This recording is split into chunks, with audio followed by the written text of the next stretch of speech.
I was in my first or second year of college. I was in the car, and my sister was driving, and we were in Astoria, Queens.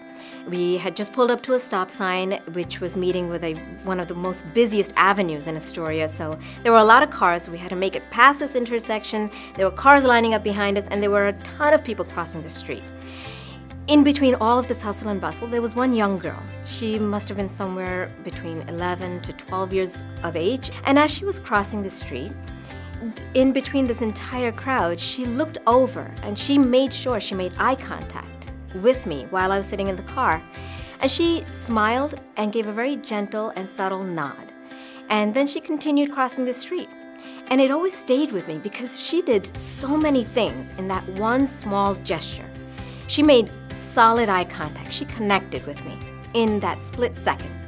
She smiled and she nodded. It was this nod of acknowledgement, of my patience perhaps, appreciation, and just sort of a thank you at the same time.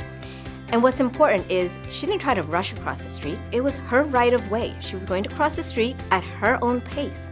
She didn't try to speed that up.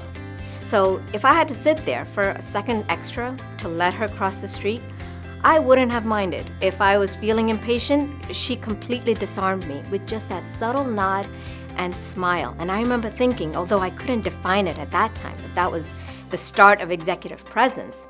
Now I look back and I think if she held on to all of those things that were naturally her, and then she can bring that into whatever career or profession she goes into, she is going to go tremendous places.